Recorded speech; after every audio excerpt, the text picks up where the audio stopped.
விழித்துளியின் வணக்கங்கள். இன்னைக்கு ஒரு முக்கியமான ஒரு அப்டேட் தான். என்னன்னு பார்த்தீங்கன்னா, எதிர்பார்த்து காத்திருந்தது. இப்போ யூஜிசி நெட்டு இப்போ அசிஸ்டன்ட் ப்ரொஃபசர்ஸ் ஆகணும்னா அதற்கு என்னென்ன தகுதி அப்படிங்கிறது எல்லாருக்குமே தெரியும். ஒன்று, பிஹெச்டி முடித்திருந்தால் அசிஸ்டன்ட் ப்ரொஃபசர் ஆகலாம்ங்கிறது.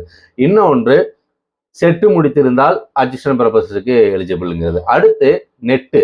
அப்போ செட்டுங்கிறது அந்த ஸ்டேட் லெவலில் தான், நெட்டுங்கிறது நேஷனல் லெவலில் இந்தியா முழுமைக்குமான எந்த யூனிவர்சிட்டியில் வேணும்னாலும் அசிஸ்டன்ட் ப்ரொஃபஸராக இருக்கலாம் அப்படிங்கிறது. ஸோ இப்படியாக இருக்கக்கூடிய இந்த கேட்டகரியில் இப்போ பிஹெச்டி அப்படிங்கிற போது பிஹெச்டிக்கு ஒரு என்ட்ரன்ஸ் எக்ஸாம் எழுதணும். என்ட்ரன்ஸில் பாஸ் பண்ணாதான் பிஹெச்டி நீங்கள் சேரலாம், ரைட்டுங்களா? ஸோ அப்படிங்கிற போது ஒவ்வொரு யூனிவர்சிட்டியும் என்ட்ரன்ஸ் நடத்துவாங்க.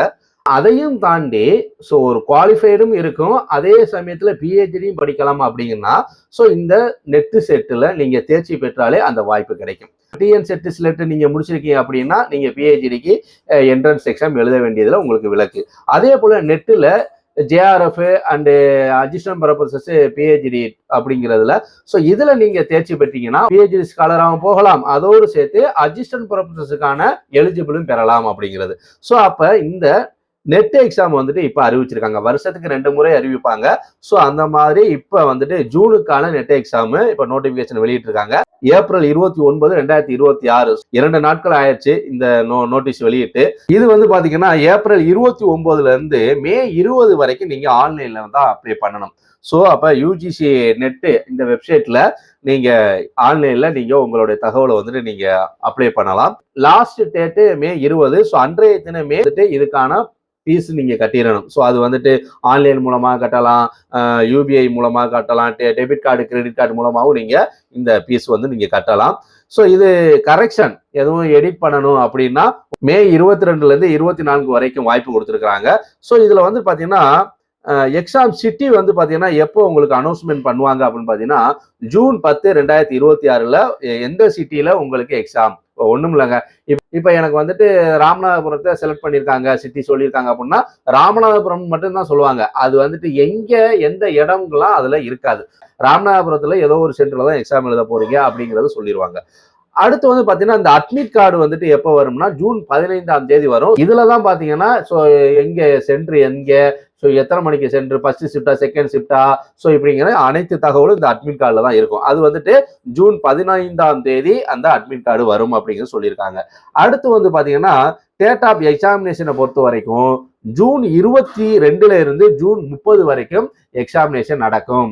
அதாவது ஒவ்வொரு சப்ஜெக்ட்டுக்கும் ஒவ்வொரு நாட்கள்ல வந்து நடக்கும். அது நம்ம சப்ஜெக்ட்டுக்கு எப்ப நடக்கும் அப்படிங்கிறத ஸோ நீங்க வந்துட்டு அந்த அட்மிட் கார்டுல உங்களுக்கு தகவல் கொடுத்துருவாங்க. இதோடைய ஆன்சருக்கு அனைத்துமே வந்துட்டு பாத்தீங்கன்னா ப்ராப்பரா இந்த இணையதளத்திலே யூஜிசி நெட் இருக்கு இல்லையா, இந்த இணையதளத்துல நீங்க ஆன்சருக்கு கொண்டு நீங்க எடுத்துடலாம். ஸோ அப்ளிகேஷன் ஃபீஸ் எப்படி அப்படின்னு பாத்தீங்கன்னா இது வந்துட்டு நீங்க ஆன்லைன்ல தான் அப்ளை பண்ண போறீங்க. www.nda.ac.in இந்த நீங்க ஸ்கிரீன்ல பாக்குறீங்க இல்லையா, ஸோ இந்த வெப்சைட்ல நீங்க அப்ளை பண்ண வேண்டியதான், ரைட்டுங்களா?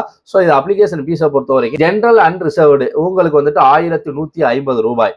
அதே வந்துட்டு ஜென்ரல் இடபிள்யூஎஸ், ஓபிசி, என்சிஎல் இவர்களுக்கு வந்துட்டு 600 ரூபாய் அப்படின்னு சொல்லியிருக்காங்க. அடுத்து SC, ST, PWD, third gender இவங்களுக்குலாம் வந்துட்டு 325 அப்படிங்கிறதா சொல்லப்பட்டிருக்குது. ஸோ இந்த ஃபீஸ் கட்டுறதுக்கு மே 20 லாஸ்ட் டேட். இதுல வந்துட்டு வேற என்னெல்லாம் தகவல் இருக்கு அப்படிங்கிறதா நம்ம இப்ப தெரிஞ்சுக்க போறோம். இது யாரு விண்ணப்பிக்கலாம் அப்படின்னு பாத்தீங்கன்னா மாஸ்டர் டிகிரி. இதுல வந்துட்டு கேட்டகரி 1, கேட்டகரி 2, கேட்டகரி 3 3 வகையா இருக்கு. நீங்க எதை செலக்ட் பண்றீங்கன்னு இருக்குது, right? Award of JRF and appointment as assistant professors இந்த கேட்டகரியை பொறுத்த வரைக்கும் எதுக்கெல்லாம் எலிஜிபிள் பாத்தீங்கன்னா ஜேஆர்எஃப்க்கு எலிஜிபிள், அசிஸ்டன்ட் ப்ரொஃபசர்ஸ்க்கு எலிஜிபிள், பிஹெச்டி அட்மிஷன் போடுறதுக்கு எலிஜிபிள். ஸோ இந்த 3க்குமே எலிஜிபிள் உள்ளதுதான் இந்த ஃபர்ஸ்ட் கேட்டகரி. இதுல நல்லா தெரிஞ்சுக்கணும், 35 வயதுக்கு உட்பட்டவர்கள், அதாவது 30 இல்ல எக்ஸ்டர்ன் ஆனவ 5 வருஷம் 35 வயது உட்பட்டவர் தான் இதுல விண்ணப்பிக்க முடியும்.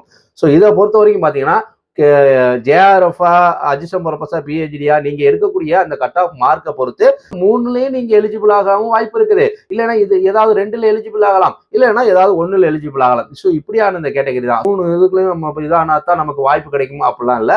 ஸோ அது அந்த கட் ஆஃப்ல நீங்க எதுல வந்துட்டு உங்களுக்கான கட் ஆஃப் இந்த 3ல 1ல வருதோ அதுல நீங்க வந்துட்டு எலிஜிபிள் ஆயிருவீங்க. ஸோ அதனால இந்த 30 வயசுக்கு உட்பட்டவர்கள் வந்துட்டு இந்த கேட்டகரியை செலக்ட் பண்ணலாம் அப்படிங்கிறதா. ஜேஆர்எஃப் பொறுத்த அதிகமான கட் ஆஃபா இருக்கு. இந்த ஜேஆர்எஃப்ல நீங்க பிஹெச்டி அட்மிஷன் நீங்க பெற்றுட்டீங்க அப்படின்னா ஸோ உங்களுக்கு வந்துட்டு இந்த பிஹெச்டி படிக்கையில உங்களுக்கு ஸ்காலர்ஷிப் மூலமா நீங்க பயன்பெறலாம். ஸோ அதனால பெரிய அளவுக்கு நல்ல ஒரு ஆப்பர்ச்சுனிட்டி உள்ள ஒரு இதுதான். கேட்டகரி 2 பொறுத்த வரைக்கும் பாத்தீங்கன்னா appointment as assistant professor and admission to PhD. So அது வந்துட்டு ஜேஆர்எஃப்க்கு இது எலிஜிபிள் இல்ல. ஸோ அசிஸ்டன்ட் ப்ரொஃபசருக்கு எலிஜிபிள், பிஹெச்டி அட்மிஷனுக்கு எலிஜிபிள். ஸோ இந்த 2 கேட்டகரி தான். இதுக்கு வந்துட்டு நோ ஏஜ் லிமிட். ஸோ நீங்க யார் வேணாலும் அப்ளை பண்ணலாம். மாஸ்டர் டிகிரி முடிச்சிருந்தாலே போதும். ஸோ இது நான் வந்துட்டு கடந்த முறை டிசம்பர் தேர்வு நான் எழுதியிருந்தேன். ஸோ அதுல வந்துட்டு அசிஸ்டன்ட் ப்ரொஃபசர்ஸ்க்கு நம்ம குவாலிஃபைட் ஆகல. பட் பிஹெச்டி அட்மிஷனுக்கு நம்ம குவாலிஃபைட் ஆயிருக்கோம். ஸோ நம்ம பிஹெச்டிக்கு இன்னும் வந்துட்டு அது அப்ரோச் பண்ணல. ஸோ அது குவாலிஃபைட் ஆயிருக்கிறோம். நம்ம அசிஸ்டன்ட் ப்ரொஃபசருக்கு தான் எதிர்பார்த்து இந்த தேர்வு எழுதணும். ரைட்டுங்களா? ஸோ அதை வச்சு நான் சொல்றேன், ஜேஆர்எஃப்க்கும் தனித்தனியா தான் இருக்கும். ஸோ அப்போ காமனா இருந்துச்சுன்னா தான் இந்த 2க்கும் அப்படிங்கிற அந்த கணக்கெல்லாம் இல்லை. ஏன்னா இப்ப கோர்ட் வந்துட்டு இதை சொல்லி இருக்கிறாங்க. ஸோ அதனால இதை வந்துட்டு நீங்க கேட்டகரி எந்த கேட்டகரியில இருந்தாலும் அதுல நீங்க வந்துட்டு கட் ஆஃப்ல வந்தீங்கன்னா உங்களுக்கான வாய்ப்பு இருக்கு அப்படிங்கிறது. 2மே எனக்கு வேண்டாங்க, அசிஸ்டன்ட் ப்ரொஃபசருங்க அதெல்லாம் இருக்கட்டுங்க. ஸோ எனக்கு தேவை வந்துட்டு பிஹெச்டி மட்டும் தாங்க வேணும். ஸோ இதெல்லாம் வந்துட்டு கட் ஆஃப்ல ஏதாவது குழப்பமாயிருச்சு, எனக்கு எதுவும் வாய்ப்பு இல்லைன்னா அது பெரிய சிக்கலாகி போயிடும். பிஹெச்டி வேணும். ஸோ அதுக்கு நான் என்ன பண்ணலாம்னா அதான் கேட்டகரி 3. ஸோ இது அட்மிஷன் டு பிஹெச்டி ஒன்லி தான். ஸோ இதுக்கு வந்துட்டு நீங்க பிஹெச்டி மட்டும் வேணுங்கிறவங்க இதுக்கு விண்ணப்பிக்கலாம். ஸோ இது ஒரு நல்ல ஒரு கேட்டகரி தான். பிஹெச்டி வர்றதுபடி வரட்டும், எனக்கு வந்து ஜேஆர்எஃப் அசிஸ்டன்ட் ப்ரொஃபஸரோ வேணுங்கிறவங்க அந்த 2ஐயும் நீங்க செலக்ட் பண்ணலாம். ரைட்டுங்களா? ஸோ இதுதாங்க கொஞ்சம் வேகமா உங்களுக்கு சொல்லிக்கிட்டு இருக்குன்னு நினைக்கிறேன். ஸோ இதுல வந்து பாத்தீங்கன்னா 2 paper, first paper second paper 2 paper இருக்கும். ஆனா 2மே வந்துட்டு ஒரே டைமிங்லேயே நம்ம முடிச்சிருவோம். 3 மணி நேரம் அந்த தேர்வு நடக்கும். இதுல 180 நிமிடம். ரைட்டுங்களா? ஸோ பிடபிள்யூடிக்கு மட்டும் 1 ஹவர் எக்ஸ்டன் உண்டு. ஸோ இதுல வந்துட்டு பாத்தீங்கன்னா ஃபர்ஸ்ட் பேப்பரை பொறுத்த வரைக்கும் 50 கொஸ்டினுக்கு 100 மதிப்பெண் எடுக்கணும். செகண்ட் பேப்பருக்கு வந்துட்டு 100 கொஸ்டினுக்கு 200 மதிப்பெண். ஸோ ஆக மொத்தம் 300 மதிப்பெண்ணுக்கு நீங்க தேர்வு எழுதுவீங்க. சப்ஜெக்ட்லாம் வந்துட்டு நீங்க யூஜிசி நெட் இந்த வெப்சைட்ல போனீங்கனாலே உங்களுடைய சிலபஸை நீங்க எடுத்துக்கலாம். ரைட்டுங்களா? ஸோ நீங்க அதை எடுத்துருங்க. ஸோ இதை பொறுத்த வரைக்கும் பார்த்தீங்கன்னா நெகட்டிவ் மார்க்லாம் இல்லைங்க. ஸோ அதனால நீங்க தாராளமா இந்த தேர்வு எழுதலாம். ஏன்னா ஏற்கனவே தான் இந்த நெகட்டிவ் மார்க்லாம் இருக்கும், இப்போ அதெல்லாம் இல்லை. ஸோ நீங்க தாராளமா இந்த தேர்வு எழுதலாம். குவாலிஃபையை பொறுத்த வரைக்கும் ஜென்ரல், அன்ரிசர்வ்டு, ஜென்ரல் இடபிள்யூஎஸ் இவர்களை பொறுத்த வரைக்கும் 55 மார்க் வந்துட்டு அவங்க எடுத்திருக்கணும் மாஸ்டர் டிகிரியில. அதே நேரத்தில் OBC, NCL, SC ST, PWD, third gender இவர்கள்லாம் வந்துட்டு 50% மதிப்பெண் எடுத்தாலே போதும். ரைட்டுங்களா? இதுல இந்த ரிசர்வேஷன் எல்லாரும் கேட்கக்கூடிய ஒரு விடயம் தான். இதுல வந்துட்டு 15% வந்துட்டு எஸ்சி கேண்டிடேட்டுக்கான ரிசர்வேஷன். ரைட்டுங்களா? சீட் ஒதுக்கப்படுது. அதே போல எஸ்டிக்கு வந்துட்டு 7.5% 7.5% ஒதுக்கப்படுது. அடுத்து ஓபிசிக்கு வந்துட்டு ஓபிசி அண்ட் என்சிஎலுக்கு வந்துட்டு 27% வந்துட்டு ரிசர்வேஷன் ஒதுக்கப்படுது. அடுத்து வந்து பாத்தீங்கன்னா ஜென்ரல் எக்கனாமிக்கலி வீக்கர் செக்ஷன் இருக்காங்களா, இடபிள்யூஎஸ் இவர்களுக்கு 10% சீட் வந்துட்டு ஒதுக்கப்படுது.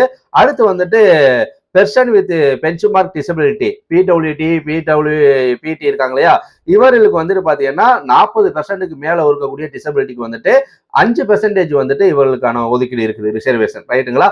ஸோ இந்த ஒரு வாய்ப்பு இருக்குது. ஸோ இதை நீங்க பயன்படுத்திக்கலாம். ரைட்டுங்களா? ஸோ இந்த தேர்வை பொறுத்த வரைக்கும் ஆன்லைன் தேர்வு தான். ஸோ அது ஈஸியாக தான் இருக்கும். இங்கிலீஷ் அண்ட் ஹிந்தி 2 தான். அதில் இங்கிலீஷ் தான் நம்ம மெயினாக இருக்கும். ஸோ இங்கிலீஷை நீங்கள் இது பண்ணிக்கலாம். அங்கேயே பேப்பரு, பேனா எல்லாமே கொடுத்துருவாங்க. நீங்கள் உங்கள் சப்ஜெக்ட்டுக்கு தகுந்த மாதிரி மேத்தமெட்டிக்ஸோ காமர்ஸோ இப்படி சம் போட்டு பார்க்கக்கூடிய மாதிரி இருந்துச்சுன்னா அதுக்கெல்லாம் வந்து கொடுப்பாங்க. இந்த டெஸ்ட்டை பொறுத்த வரைக்கும் நாலேஜ் சார்ந்து தான் அதிகமாக இருக்கும். நம்ம ஏற்கனவே இது தொடர்பாக பதிவு போட்டிருக்கோம். ஸோ மக்கர் பண்ணி எழுதக்கூடிய மாதிரிலாம் அதிகமான கொஸ்டின்ஸ் இருக்காது. பலருக்கும் வந்துட்டு அது ஃபுல் சப்போர்ட்டாக இருக்கும். அதை வச்சு எனக்கு சப்போர்ட்டிங்காக தான் நான் பிஹெச்டி குவாலிஃபைடுக்கு வந்துட்டு எனக்கு வாய்ப்பு கிடைச்சிச்சு.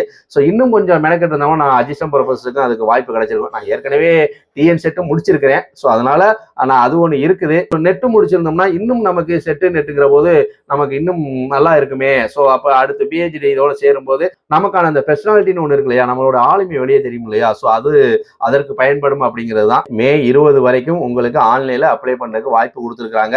இந்த வாய்ப்பை தவற விட்டுறாதீங்க. ஸோ மாஸ்டர் டிகிரி முடிச்சிருக்க ஒவ்வொருத்தரும் ஒருவேளை நெட்ல நீங்க பாஸ் பண்ணீங்கன்னா அது உங்களுக்கு சப்போர்ட்டிங் தானே. அடுத்த ஒரு காலேஜ் லெவலில் நீங்க போறதுக்கு ஒரு நல்ல வாய்ப்பா அமையுது இல்லையா. கவர்மெண்ட் நடத்தக்கூடிய டிஆர்பி எக்ஸாமுக்கு நீங்க எலிஜிபிள் ஆயிருங்க இல்லையா. ஸோ இந்த வாய்ப்பை நீங்க பயன்படுத்திக்கிங்க உறவுகளே. மீண்டும் ஒரு நல்லதொரு வாய்ப்பில் சந்திப்போம். நன்றி, வணக்கம் உறவுகளே.